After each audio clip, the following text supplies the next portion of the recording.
So I get asked all the time about my meditation because invariably in any conversation that I'm in, mindfulness, meditation always comes into play because so many people seem to be stressed all the time or they seem unhappy about one thing or another. And we're talking about mindset.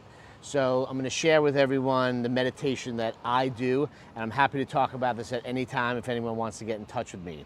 So it's called 1 minute breath, and it is exactly what it sounds like.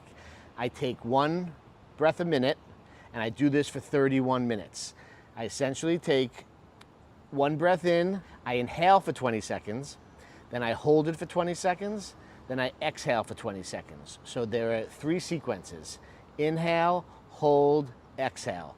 Each 20 seconds obviously makes up a minute. That is 1 minute breath. We'll get in a second to what you do during each of the sequences, but the most important thing is keeping the timing of the sequence the same. So if you're going to do it, which I suggest that you do, you start out doing it for 3 minutes and you do the sequences for 5 seconds each. Build yourself up to 21 to 20 seconds at 31 minutes. So you inhale for 5 seconds, you hold it for 5 seconds, and you exhale for 5 seconds. And you do that for 3 minutes. You do that for 3 minutes every day. There will be profound benefits to de-stressing yourself, to being more mindful, to having greater intuition. There's a lot of technical words that I can use in terms of brain and gray matter and all of that, but I'm not going to go so deep in this video into all of that. But heightened intuition, de-stressing, being more mindful, having you connect with yourself is really, really important. So 5 seconds intervals, 3 minutes a day. Try to do this for 40 days in a row. 40 days is about a habit forming. Some people say 6 weeks, 40 days, whatever it may be. In Kundalini Yoga, we talk about 40 days. So I would strive for that. Now, when you're inhaling, you inhale consistently for the 5 seconds, hold it for 5 seconds, and exhale. It's all consistent. It's not fast or slow. It's the same for all the 3 sequences, mostly the inhale and exhale. Holding, you're just holding. So while you're breathing, the key thing to do is really to shut out your mind. And while you're shutting out your mind, which is very hard to do, thoughts are going to keep coming. That's okay. You're not doing it wrong if thoughts are coming. It's going to take a while to slow down those thoughts and then to have those thoughts not come anymore. But the idea is to recognize that you're spending that time with yourself and you're connecting with yourself and you're being mindful. You're actually living in the present. And it's okay to think about, as those thoughts are coming in, like, leave me alone, I'm in the moment, I'm being present. And you sort of have that conversation with yourself. It may sort of feel weird, but the idea is that you're getting control over your mind. You're not letting your mind control you. So it's sort of like you're a third person in the conversation. You have your mind, you have who you think is you, and your subconscious, right? And you're watching that conversation. After time, you're like, oh my God, I'm sort of seeing this go on and on. I know I'm not crazy. Maybe I can really control these thoughts and not be a prisoner of my mind. Let me decide what I want to do, when I want to do it, what I want to think about, how I want to think about. And that's really what mindfulness is. But this is a daily practice, something you do every day.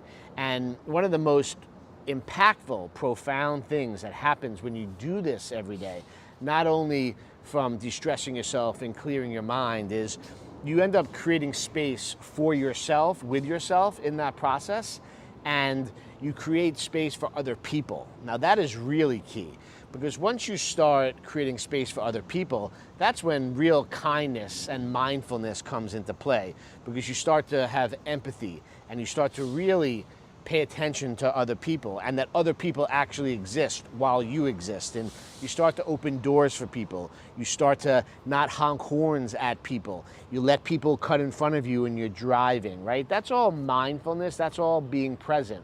I'm telling you that your life changes profoundly when you start to do these things every day. It's very hard to do every day, and even myself, who's been practicing this for 25 years, There are days, no matter what's going on, that I slip up and I don't do all those things, or I may overreact in the moment, whether it's an emotional thing or a painful thing or whatever.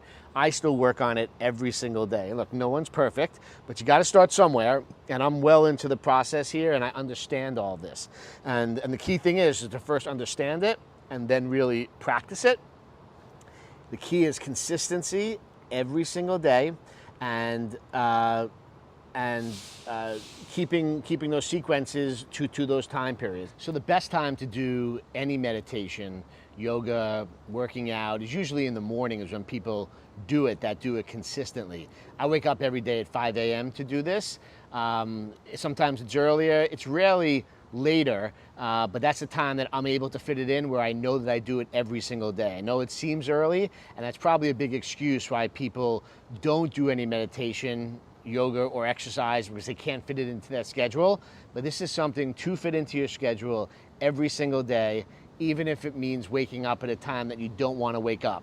When you start to do it and you get past that 40 days that I've been talking about, you forget, your body just starts to wake up, your body needs it. I know you know the feeling, because everyone at some point in your life has worked out before, and once you go 3 or 4 days, like, your body starts to need it. It's all chemically driven inside of you. Same thing happens with meditation. You're gonna wanna do it again during the day, and there's nothing wrong with doing it twice or 3 times, but if you put it off to the next day, just to make sure you do it, 5 a.m., anytime between really 4 a.m. and 7 a.m. in the morning is really the best time to do it.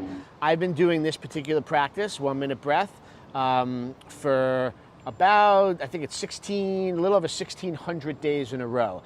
I first set out to do this for 1,000 days. That was my initial commitment, was 1,000 days. And I reached that 500 or 600 days ago, whatever it may be. And this is something I'm gonna do every day for the rest of my life. I do other things in that morning practice other than just this 31 minutes of 1 minute breath, but I've been meditating since I'm 25 years old. But 3-4 years ago, I decided to do this with a lot of conversation with some loved ones, family members, specifically my brother. My wife has her own practice. She's been doing that for, I think, about 470 something days was the last count that I heard. So this is definitely infused into my family at this point, and all of you are my extended friends and family. It's something I really suggest and propose that you do. Happy to talk to each and every one of you whenever you're ready to talk about this, whether it's 1 minute breath or any other type of meditation. It's something to work into your day every day, and the consistency is key to mindfulness and meditation. There are so many different forms of it. Playing golf could be its own form of meditation. Having a baseball catch, walking on the beach. It's the intent of what you're doing when you're doing it, and it works. It's not kooky. It's not cultish. It's none of those things we all used to think that meditation, yoga is. I have more of a meditation practice than a yoga practice. I do some yoga, but mostly what I do is meditation, and it's had a huge impact on my life, personally, professionally, family-wise, in every which way possible. So I'm available, happy to talk to you. I would just start today.